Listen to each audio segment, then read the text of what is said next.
Merci d'être avec nous sur Al24 News, au sommaire de l'actualité de ce lundi 11 juillet.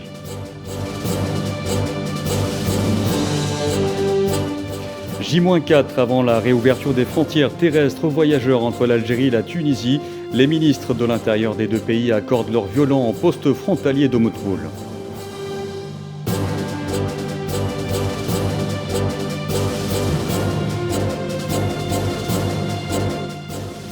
L'Asie du Sud-Est, nouveau terrain de convoitise occidentale. La Chine prévient contre la manipulation de l'Occident.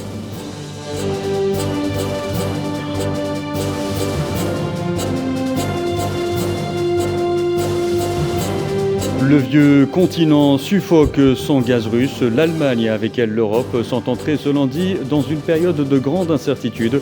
Le géant russe Gazprom a entamé les travaux de maintenance de deux gazoducs Nord Stream 1.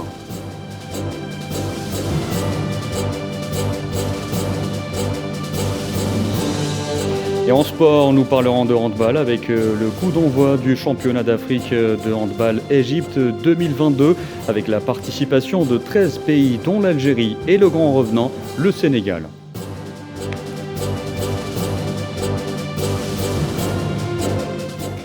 Bonsoir à tous. La réouverture des frontières terrestres entre l'Algérie et la Tunisie se concrétise. Le ministre de l'Intérieur algérien Kamel Beljoud a rencontré ce lundi son homologue tunisien Tawfiq Sharafeddine dans le cadre des préparatifs en cours pour rouvrir les frontières entre les deux pays aux voyageurs à compter du 15 juillet courant. La rencontre s'est déroulée au poste frontalier d'Oumoutoul. Cette réouverture des frontières terrestres entre les deux pays vient en application de la décision commune du président algérien Abdelmadjid Tebboune et de son homologue tunisien Kais Saïed.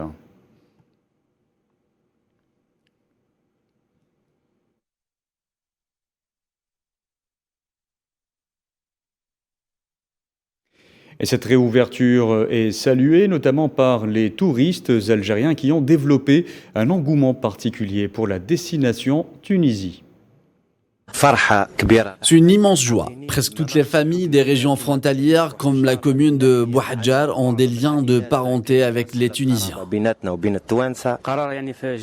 La décision est venue au bon moment, surtout que c'est les vacances d'été. Cela va permettre aux familles de se retrouver et se voir après la pandémie du Covid qui nous a éloignés. C'est une excellente décision. L'ouverture des frontières sera bénéfique pour les Algériens et les Tunisiens. Et selon l'Union nationale algérienne des agences de tourisme, au moins 1 million de touristes algériens visiteront la Tunisie cet été. Le Hajj, c'est presque fini. La plupart des rites ont été accomplis par les pèlerins qui ont afflué du monde entier vers la Mecque en Arabie Saoudite. Ils ont été 1 million cette année à effectuer ce pilier important de l'islam. Le premier vol pour le retour des pèlerins algériens est prévu le 16 du mois en cours. Dans l'actualité également, les proches de l'ancien Premier ministre japonais Shinzo Abe lui rendent hommage ce lundi lors de sa veillée mortuaire à Tokyo, 3 jours après son assassinat lors d'un meeting électoral. À l'âge de 67 ans, un corbillard transportant son corps est arrivé cet après-midi au temple bouddhiste Zojoji à Tokyo, où avait lieu une veillée funèbre en présence notamment de figures du monde politique et économique japonais. Les obsèques doivent avoir lieu au même endroit demain.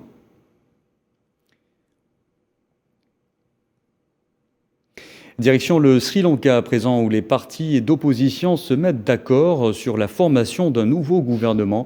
La nouvelle a été accueillie avec joie par les manifestants qui, méfiants malgré tout, ont la ferme intention de continuer à occuper le palais présidentiel jusqu'à la démission du président du pays. Elle doit être officialisée d'ailleurs ce mercredi. Les Sri Lankais rendent en grande partie responsable Gotabaya Rajapaksa de la crise économique sans précédent que connaît le pays. Et dans cette crise, les États-Unis y voient un seul responsable, la Russie. Selon le secrétaire d'État américain Anthony Blinken, les restrictions imposées par la Russie aux exportations de céréales ukrainiennes pourraient avoir contribué aux troubles au Sri Lanka, exprimant la crainte qu'elles ne déclenchent d'autres crises. Nous voyons l'impact de cette agression russe se manifester partout. Encore une fois, elle a peut-être contribué à la situation au Sri Lanka. Nous sommes préoccupés par les implications dans le monde entier. Je vous le disais en titre, la Chine a invité les pays asiatiques à ne pas se laisser manipuler par l'Occident. Wang Yi, le ministre chinois des Affaires étrangères, a averti les pays d'Asie du Sud-Est d'éviter d'être utilisés comme, je cite, des pièces d'échecs aux mains des grandes puissances. Neila Hamouda. La Chine monte encore une fois le temps. Très en colère, elle tape du poing sur la table contre toute tentative extérieure de la séparer de Taïwan. Wang Yi, le ministre chinois des Affaires étrangères, ne s'est pas contenté d'envoyer des messages menaçants aux pays qui tentent de compromettre la stabilité de la Chine. Il a décidé d'aller encore plus loin en mettant en garde les pays d'Asie du Sud-Est contre leur utilisation par les grandes puissances comme des pièces d'échecs pour servir leurs intérêts compte tenu de leur importance stratégique dans la région. Cette déclaration a eu lieu lors d'un discours politique dans la capitale indonésienne, Jakarta. S'exprimant au secrétariat de l'Association des Nations de l'Asie du Sud-Est à NASA, Wang a déclaré que de nombreux pays de la région subissaient des pressions pour prendre parti dans une région qui risque d'être remodelée par des facteurs politiques. Ce langage menaçant survient un jour après la rencontre de Wang Yi et son homologue américain Anthony Blinken en marge d'une réunion du G20 à Bali, en Indonésie. Des discussions qualifiées d'utiles, franches et constructives, tout en lançant une mise en garde à Pékin à propos de Taïwan. Ce n'est pas la première fois que la Chine avertit les grandes puissances contre toute tentative de soutien à la séparation de l'île de la mère patrie.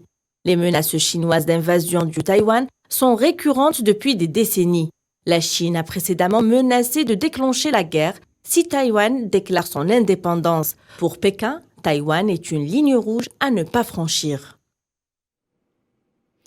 Dans l'actualité aussi, l'Iran a dénoncé comme provocateur le projet des États-Unis de renforcer la coopération entre leurs alliés du Moyen-Orient en matière de défense aérienne, un sujet qui doit être abordé cette semaine en cours de la visite dans la région du président américain Joe Biden. Iman Merad.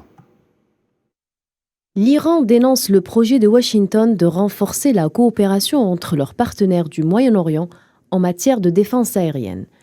Une problématique qui devrait être abordée lors des prochains jours au cours de la visite du président américain Joe Biden dans la région.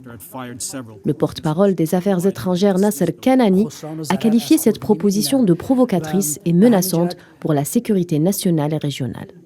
Essayer de créer de nouvelles préoccupations sécuritaires dans la région n'aura d'autre résultat que d'affaiblir la sécurité régionale commune et de servir les intérêts sécuritaires du régime sioniste. De leur côté, les États-Unis et leurs alliés au Moyen-Orient reprochent à l'Iran de déstabiliser la région avec son programme de missiles balistiques et son soutien à des groupes armés. Selon le porte-parole du Conseil de sécurité nationale au sein de la Maison-Blanche, John Kirby, lors de sa visite en Arabie saoudite, toujours dans le cadre de sa tournée au Moyen-Orient, Joe Biden va particulièrement invoquer la collaboration régionale renforcée, notamment sur la défense aérienne. Le chef de l'État américain a également prévu de participer à un sommet du Conseil de coopération du Golfe. Joe Biden prévoit une rencontre avec les hautes autorités de l'entité sioniste, concurrente régionale de la République islamique, et ceux d'autres pays de la région, tels que l'Égypte, l'Irak ou encore la Jordanie. Nous dialoguons de manière bilatérale avec les pays de la région, des capacités de défense aérienne, et nous explorons l'idée d'intégrer ces capacités dans un cadre commun pour améliorer réellement la couverture aérienne face à la menace iranienne grandissante. Pour Téhéran, Washington soulève de telles questions dans le seul but de susciter l'iranophobie et de générer la discorde entre les pays de la région. Pour sa part, le porte-parole iranien Kanani a affirmé que tout effort destiné à accroître la présence et le rôle des États-Unis dans les mécanismes de sécurité régionale ne conduirait qu'à l'insécurité, l'instabilité et la propagation du terrorisme au niveau régional. Retour dans ce journal sur l'attaque dont ont fait l'objet des camionneurs algériens à Gao au Mali. Elle est à l'œuvre d'un groupe armé composé de 4 individus circulant à moto. Pour en parler, nous avons avec nous Mahaman Cissé, expert en questions africaines. Monsieur Cissé, bonsoir. Bonsoir à tous les téléspectateurs. Bonsoir à vous. Donc, tout d'abord, s'agit-il ici d'un fait isolé ou, au contraire, on a affaire à un acte délibéré? Alors, on peut parler pour le moment, on peut parler d'actes isolés, pas d'actes isolés comme ça doit être, mais de façon générale.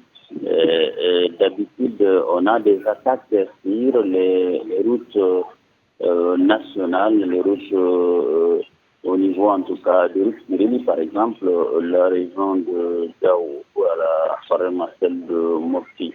Alors ces attaques qu'on peut qualifier de banditisme, certaines attaques peuvent être assimilées à des attaques terroristes, notamment des engins explosifs. Mais cette fois-ci, on a vu quand même que c'est quand même une attaque ciblée des individus sur des motos qui attaquent des camionneurs. Cette camionneur qui faisait la navette donc entre l'Algérie et Gao. Alors il faut se poser la question, est-ce que c'est une attaque terroriste? Pour le moment, on n'est pas à mesure de le dire. Mais c'est qu'on fait quand même, les attaques armées sont fréquentes dans la région. Donc, Monsieur Cissé, avant de terminer, pour vous, emprunter ces routes aujourd'hui, serait-il recommandé ou pas?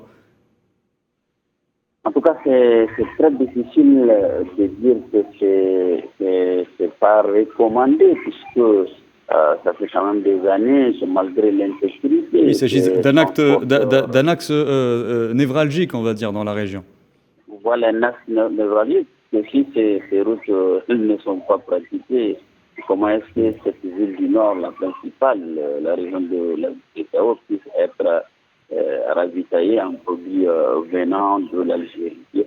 Oui. Je crois que l'idéal, c'est tout de suite prendre les mesures au niveau bilatéral entre les deux pays et de faire en sorte que, par exemple... Mahaman Cissé, merci à vous d'avoir répondu à nos questions. Je rappelle à nos téléspectateurs que vous êtes expert en questions africaines. Vous étiez en direct avec nous depuis Bamako. Dans l'actualité aussi, l'ex-président du Burkina Faso, Blaise Compaoré, a quitté Ouagadougou après un bref séjour pour une rencontre d'anciens chefs de l'État avec le nouvel homme fort du pays, le lieutenant-colonel Paul-Henri Sandaogo Damimba. Compaoré a regagné Abidjan où il s'est exilé à la suite d'une insurrection populaire. Toujours dans l'actualité de ce lundi, le Conseil de sécurité a tenu une session d'urgence concernant le projet de résolution portant sur le transfert de l'aide transfrontalière en Syrie.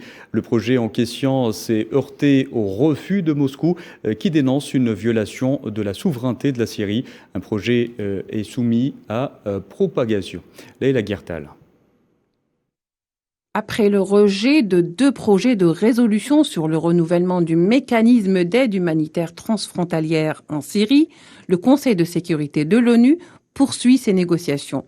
La Russie a tout simplement imposé son veto contre ce projet de loi proposé par la Norvège et l'Irlande et qui consiste à acheminer de l'aide aux réfugiés syriens durant une période de 12 mois. Tout vote réduisant cette durée serait préjudiciable aux Syriens. Ces opérations frontalières ou transfrontalières devraient permettre à des millions de Syriens de survivre, selon les représentants des pays à la tête de cette initiative. L'aide en question doit traverser le point de passage de Bab el-Hawa, l'un des plus surveillés au monde, et constitue le moyen le plus efficace d'acheminer l'aide en Syrie.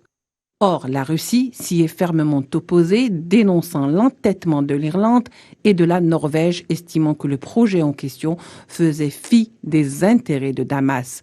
La prorogation est mentionnée, mais seulement de 6 mois.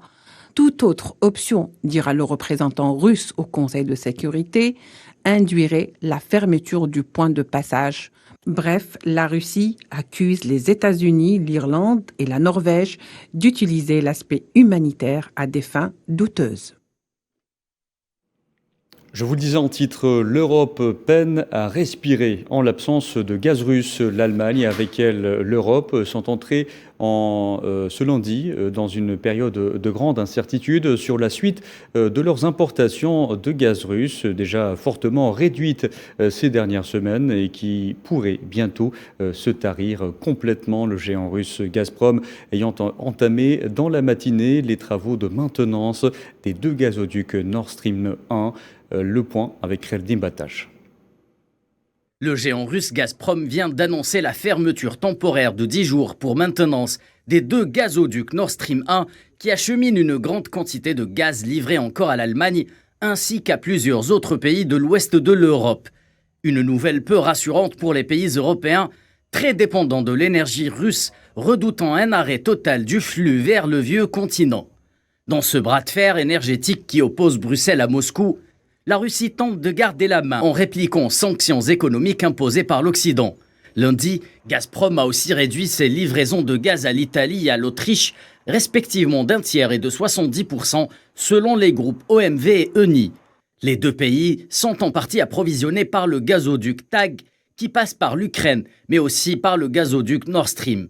Une situation qui maintient une grande partie de l'Europe sous pression, d'autant plus que les prix de l'électricité et du carburant atteignent des sommets, alimentant par conséquent le risque d'un shutdown dès l'hiver prochain. La semaine dernière, de nombreux pays à l'image de la France ou de l'Allemagne ont appelé les ménages à faire preuve d'une consommation plus responsable et parcimonieuse de l'électricité, en attendant des alternatives qui n'arrivent toujours pas. L'Europe s'enfonce de plus en plus dans l'impasse et craint désormais pour sa sécurité énergétique à court terme. Le vieux continent vit au rythme des annonces de suspension ou de réduction des approvisionnements en gaz russe, un ordre établi que les 27 semblent avoir appelé de leur souhait en se rangeant derrière Washington dans une politique de sanctions économiques qualifiée de suicidaire par de nombreux experts. Une Europe Don Quichotte ayant passé les 3 derniers mois à se battre pour des moulins à vent qui n'existent pas, a créé elle-même les conditions de ce fiasco énergétique. Ces mêmes moulins à vent censés l'amener droit vers l'émancipation du gaz et du pétrole russe semblent tenir davantage du récit fantasmagorique que des réalités macroéconomiques. Et face à des livraisons de gaz russe en baisse, l'Allemagne, puissance économique, doit recourir au rationnement énergétique, eau chaude, éclairage, température limitée, des restrictions très sévères imposées par les pouvoirs publics pour contenir la pénurie de gaz russe. Karim Bouaziz. Face à un marché gazier tendu, rien ne peut garantir que la situation n'empirera pas. Propos signés du ministre allemand de l'économie, Robert Habeck, qui livre l'état d'esprit des décideurs allemands en haut lieu. La situation est déjà critique pour la consommation de l'énergie des ménages allemands, alors que certains experts pensaient que le facteur temps était un allié. Toujours un ministre allemand aux abois qui ne s'encombre plus d'éléments langagiers prudentiels en appelant la population à prendre des douches courtes afin d'économiser de l'énergie. Au-delà des ménages privés, les municipalités et les sociétés propriétaires de logements sont aussi concernées. Vonovia, le plus grand propriétaire de logements locatifs du pays, vient de mettre en place des mesures drastiques, comme abaisser la température du central au gaz à 17 degrés entre 6h et 23h pour économiser 8% des coûts du chauffage. Ailleurs, dans la ville saxonne, une grande société de logement, Diepoldiswald, va plus loin en annonçant qu'elle va rationner l'eau chaude des locataires. Selon le président de l'association des villes, la réduction de l'énergie durant l'été permettrait d'avoir des appartements chauds durant l'hiver. En l'occurrence, il appelle tous les conseils municipaux à établir un cadre d'urgence comme l'extinction des feux de circulation le soir, couper l'eau chaude dans les bâtiments municipaux et centres sportifs, diminuer l'intensité des climatiseurs et ne plus allumer les bâtiments historique. Des directives déjà en action, comme dans la banlieue de Francfort, où l'eau chaude sera coupée dans une centaine d'établissements et 60 gymnases à partir de la mi-septembre. Économie prévue, quelques 100 000 euros. Du côté de la ville de Düsseldorf, c'est le grand complexe de piscine Münstertherm qui ferme ses portes. Du côté de Berlin, l'eau chaude des piscines en plein air a baissé de 2 degrés. Cologne, c'est l'éclairage public qui est réduit à 70% dès 23 heures. Les locataires des environs n'ont pas d'autre choix pour leur cheminée que de leur fournir du bois. D'ailleurs, la vente du bois granulé de charbon a explosé. Le président de la Fédération des entreprises de logement, DW, estime que l'embargo sur le gaz russe va faire grimper les prix de l'énergie pour les particuliers entre 70 et 200%. La situation prend des tournures dramatiques, selon lui, qui risquent de mettre à mal la paix sociale non seulement allemande, mais au sein de tout le continent. Restons en Europe. En France, une commission d'enquête sur les liens entre Emmanuel Macron et Uber pourrait être mise sur pied à l'Assemblée nationale. Les députés de la NUPES vont déposer une demande qui pourrait aboutir dans plusieurs mois. L'Union de la gauche réclame des comptes au président français après la publication de l'enquête du Monde sur les Uber Files. Mais pour l'exécutif, il n'y a rien dans ces documents qui prouve que quoi que ce soit de condamnable. Plusieurs milliers de personnes assistaient ce lundi aux commémorations du 27e anniversaire du massacre de Srebrenica à l'est de la Bosnie-Herzégovine ainsi qu'à l'inhumation de 50 victimes. Le pays reste divisé selon des lignes de fracture ethnique et ce génocide perpétré en 1995 n'est toujours pas reconnu par de nombreux Serbes.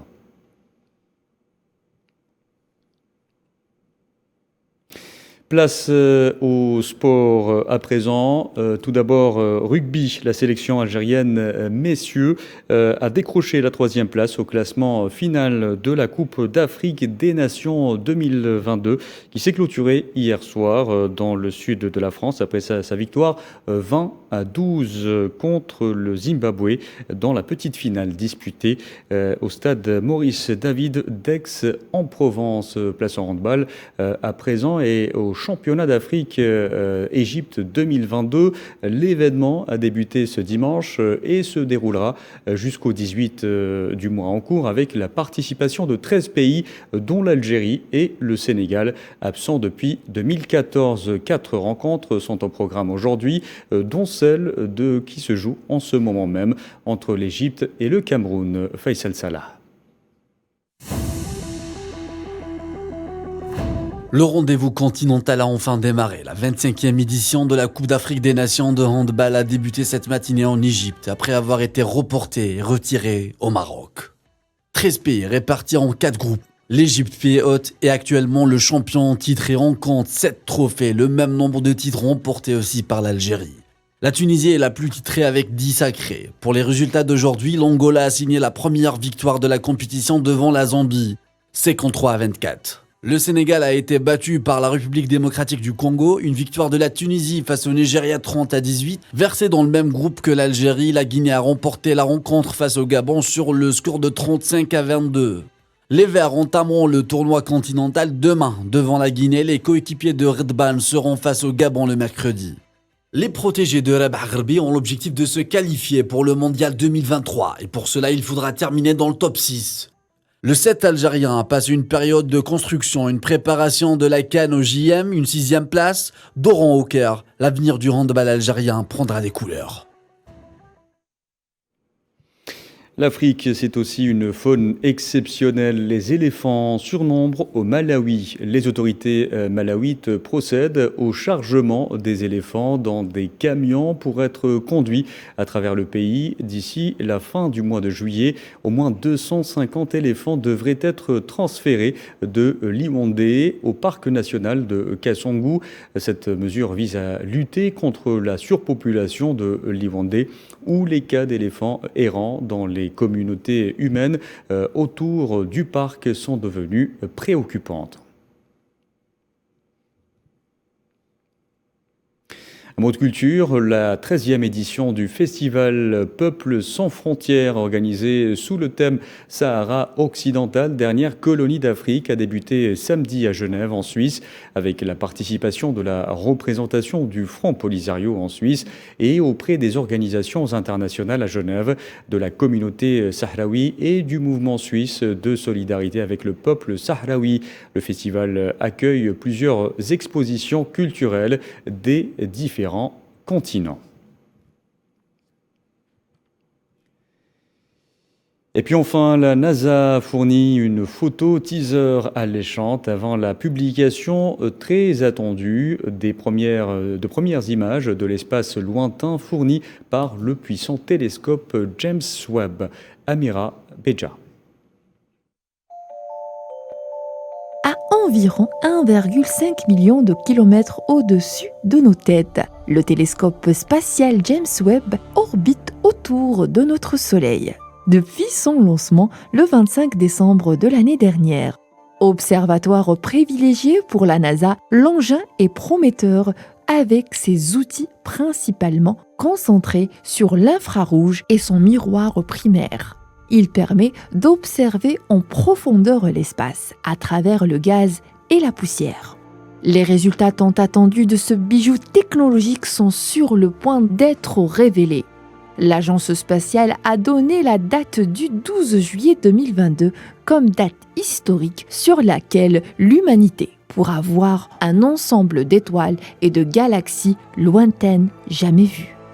Pour faire patienter les plus curieux, une photo a été fournie début juillet. Cette image est le résultat de 72 expositions sur 32 heures. Prise par le détecteur de guidage de précision du télescope, selon la NASA, cette image reste parmi les images les plus profondes de l'univers jamais réalisées. L'objectif du télescope spatial James Webb est d'explorer des objets de notre système solaire et l'atmosphère d'exoplanètes qui orbitent autour d'autres étoiles, afin de nous aider à comprendre si leurs atmosphères sont propices au développement de la vie et pour répondre à de grands questionnements. Et c'est la fin de ce journal. Merci à vous de l'avoir suivi. Excellente soirée sur Al 24 News.